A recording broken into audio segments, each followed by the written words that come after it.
Caitlin Hurley, not here. Speaker number 82, Paul Hunt. Paul Hunt is here.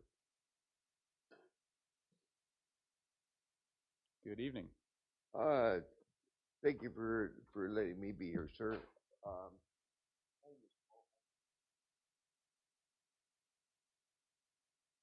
Society of BC. You could just say that again into the mic.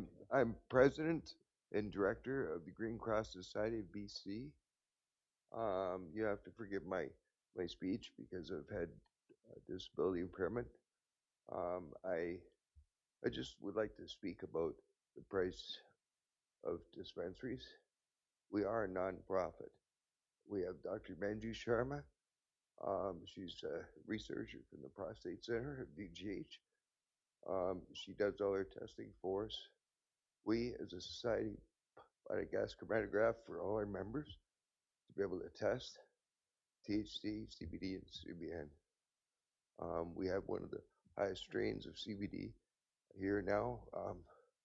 Dr. Marchetti is sending all his patients to us for Lyme disease. We test everything. All our numbers are posted on the board. When we incorporated in 2005, there was his name was Paul Tygrove, was the chief building inspector for the city. He had told us not to publicize, be good to your neighbors, and we followed the what do you call it? Jeez. I don't speak. I'm sorry. Well, we follow the 4 pillars approach with prevention, treatment, enforcement, and harm reduction.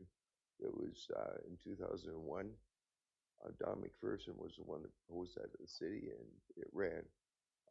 It worked good. We have taken a lot of our people from downtown core, pulled them out of harm reduction's way, and supported them by having a suite to get them out of the area so they can become good Canadians, good citizens of Vancouver. I got our disability was done by me, and I used to own a construction company, and I have case researches that we've done with Dr. Sharma that I'm leaving with you, as well as our tax return for this year, so people can see that we're truly nonprofit. And it means we only have around 5,000 members, but each one and every one of them is under doctor's authorization. And that's the only way that they come to our society. We're just not open to the public. These people are all under doctor's authorization. And it's really good for us to help and try and give back. Like myself, I spent most of my life on the other side of the fence. I didn't like governments. I didn't like anything. And when I got injured with this brain injury, which my case studies here is just give me a new attitude and a way of life, looking at, what I've taken from this world, I'd like to give back. I'm 63 years old right now, and this means an awful lot to me and the city of Vancouver. I feel great at what I do, and I just wish that you would maybe have a look and consider the $30,000. Maybe make it a little bit simpler for us. We don't have that many members. I don't know what else to say, so but I'll leave this with you. It's everything with our case studies that we've done with Dr. Sharma. He's been with us for 10 years, and we've helped a lot of people with cancer, being that we have the highest CBD in the city. Thank you. Thanks. You have questions from Councillor Carr. No, it's here. Okay. Yes, thanks, Mr. Hurley, for coming tonight and providing some information to us. Did you say that the name of your society was the Green Cross Society of BC? We're the second oldest club in Vancouver. Okay. We were formed in 2005 as a non-profit society. We have rules, regulations. Our constitution was accepted by the province. We worked with the city of Vancouver with Paul Probe, and I believe her name was the woman that was working with him. Let's see. We also had, when we first opened, we had a special presentation that we put out with the NDP, Don Davey, Libby Davey. They were all there, and they supported us. I wish I had had time to meet you before this, sir, but I haven't. So I support what you're doing fully. I think it's needed for all these clubs. When we first started off, there was only 2 clubs, and it was easy for us to pay for Dr. Sharma, do outings with our members. We used to have picnics, barbecues in the parks, but then when the banning of no smoking wasn't allowed, we had to discontinue that. But we are for the members.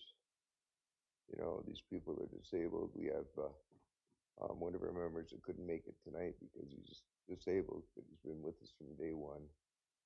He was in a car accident, and he's just totally wheelchair bound, and he totally relies on us. Comes every day. We give him donations. You know, we can't afford nothing, and it makes his life. It feels so good in my heart, you know, to see that I'm actually helping people like that. And we have many others as well. Mr. Hurley, I have a few more questions. Oh, sure. No, that's okay. Where are you located? We're at 2 locations. One at 2145 Kingsway, Yeah. and another one on Main Street. It's in the brochures that you handed you. Okay. And you said that when you started up, there were 2 other compassion clubs. There was us in the BC Compassion Club. I was a former members representative. It was on the board of directors from the BCCS. And which was the other one? Just us and them. Oh, there was just, okay. You were the second. A month later, Dina Larson came up with us for the dispensary. Right. Okay, and you said you don't have too many members. How many members do you have? Roughly around 5,000. Okay. That's not so little. Well, when most of the two people are on disability, it's hard, you know. I don't like to overcharge them, and with coming up with a $30,000 yearly fee that I would have to pay, I would have to take that to the members. I can't, you know, it's just that we try and be the lowest we can with paying Dr. Sharma and the price of the gas chromatograph that we have, and it's just.